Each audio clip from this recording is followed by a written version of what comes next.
রমজান শুরু আর আমি দাঁড়িয়ে আছি আল্লাহর ঘরের সামনে।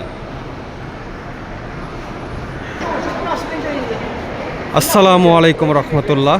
17 তারিখে রমজান শুরু হচ্ছে এখানে পবিত্র মক্কায়, আর বাংলাদেশে ইনশাল্লাহ 18 তারিখ থেকে প্রথম রোজা শুরু হবে। ভাবুন তো, যে রমজানের জন্য আমরা সারা বছর অপেক্ষা করি, সেই রমজানের প্রথম দিনগুলো কাটছে মসজিদুল হারাম এর সামনে। এটা কত বড় নিয়ামত।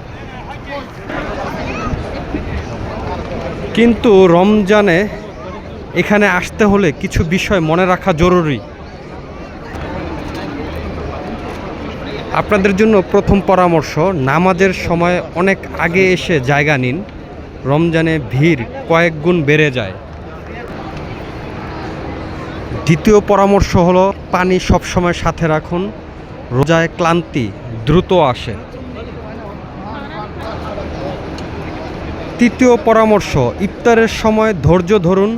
এখানে সবাই আল্লাহর ঘরের মেহমান। চতুর্থ পরামর্শ, নিজের জিনিসপত্র সাবধানে রাখুন। ভিড়ে ভুল হওয়া স্বাভাবিক। রমজানে কাবা শরীফের সামনে একটি দোয়া মানুষের জীবন দিতে পারে। এই রমজান হোক ক্ষমার, রহমতের আর নতুন রমজান।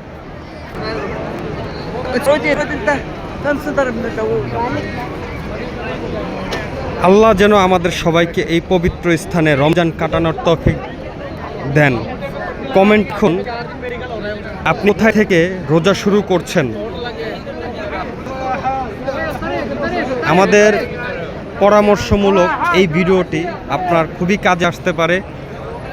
আপনার পরিবার, বন্ধু বান্ধব যারা রমজানে আসতে যাচ্ছে পবিত্র মসজিদুল হারামে, তাদেরকে সতর্ক রাখার জন্য, তারা যেন সুন্দর একটি পরামর্শ পান, সেই জন্য হলে ভিডিওটি শেয়ার করে আপনার প্রোফাইলে রেখে দিন। তাওয়াফের সঙ্গে থাকলে আরও নানান রকমের মসজিদুল হারাম এবং মসজিদে নববীর বিভিন্ন সঠিক তথ্য আপনারা পাবেন ইনশাআল্লাহ।